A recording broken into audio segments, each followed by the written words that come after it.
നമസ്കാരം. പ്രധാന വാർത്തകൾ. പെരുമ്പാവൂരിൽ കാട്ടാനക്കുട്ടി കിണറ്റിൽ വീണു. രക്ഷകരായി വനപാലകരും നാട്ടുകാരും.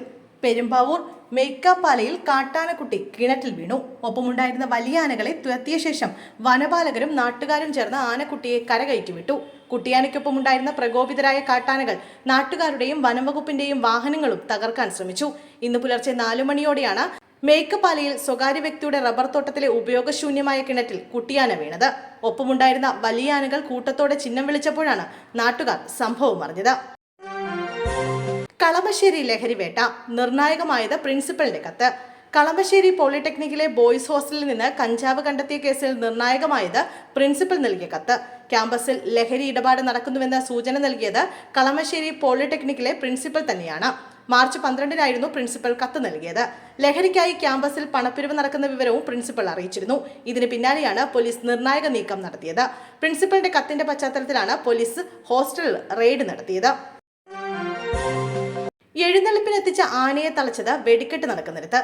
പയ്യൂർക്കാവ് ക്ഷേത്ര ഭാരവാഹികൾക്കെതിരെ കേസ്. പുതുക്കാട് നന്ദിപുലം പയ്യൂർക്കാവിൽ വെടിക്കെട്ട് നടക്കുന്ന സ്ഥലത്ത് ആനയെ തളച്ച സംഭവത്തിൽ ക്ഷേത്ര ഭാരവാഹികൾക്കെതിരെ കേസെടുത്ത് വരന്തരപ്പള്ളി പോലീസ്. പൂരത്തിനെത്തിച്ച ആന കഴിഞ്ഞ ദിവസം വിരണ്ടിരുന്നു. ഇതിന് പിന്നാലെയാണ് സ്ഫോടക വസ്തുക്കൾ അലക്ഷ്യമായി കൈകാര്യം ചെയ്തതിനും ആനയെ വെടിക്കെട്ട് നടക്കുന്നിടത്ത് തളച്ചതിനും പോലീസ് കേസെടുത്തത്. ക്ഷേത്രത്തിൽ വെടിക്കെട്ട് നടത്താൻ ക്ഷേത്ര ഭാരവാഹികൾക്ക് അനുമതി ഉണ്ടായിരുന്നില്ലെന്ന് പോലീസ് അറിയിച്ചു. കഴിഞ്ഞ ദിവസം രാത്രി 7-ന് കൂട്ടിയെഴുന്നള്ളിപ്പിന് ശേഷം ക്ഷേത്ര പറമ്പിനോട് ചേർന്നുള്ള പറമ്പിൽ തളച്ച കൊമ്പനാണ് വിരണ്ടത്. കാണാതായ ആൾ തൂങ്ങി മരിച്ച നിലയിൽ. കായംകുളത്ത് കാണാതായ ആൾ തൂങ്ങി മരിച്ച നിലയിൽ. അബ്ദുൽ സലാമാണ് മരിച്ചത്. കഴിഞ്ഞ 9-ാം തീയതി മുതൽ അബ്ദുൽ സലാമിനെ കാണാനില്ലായിരുന്നു. കുടുംബ പോലീസിൽ പരാതി നൽകിയിരുന്നു. പരാതിയുടെ അടിസ്ഥാനത്തിൽ അന്വേഷണം നടക്കുന്നതിനിടെയാണ് സലാമിനെ തൂങ്ങി മരിച്ച നിലയിൽ കണ്ടെത്തുന്നത്. മൃതദേഹത്തിന് 5 ദിവസത്തെ പഴക്കമുണ്ടെന്നാണ് കരുതുന്നത്. പോലീസ് തുടർ നടപടികൾ സ്വീകരിച്ചു വരുന്നു. PC ജോർജിനെതിരെ കേസെടുത്തേക്കില്ല.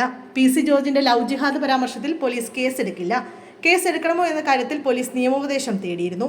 എന്നാൽ ജോർജിന്റെ പ്രസംഗത്തിൽ കേസെടുക്കേണ്ടതായി ഒന്നുമില്ല എന്നാണ് നിയമോപദേശം ലഭിച്ചിരിക്കുന്നത്. പാലയിൽ നടന്ന ലഹരിവിരുദ്ധ സെമിനാറിലായിരുന്നു PC ജോർജിന്റെ വിവാദ പരാമർശം. മീനച്ചൽ താലൂക്കിൽ മാത്രം ലവ് ജിഹാദിലൂടെ നഷ്ടപ്പെട്ടത് 400 പെൺകുട്ടികളെ എന്നായിരുന്നു PC ജോർജിന്റെ പരാമർശം.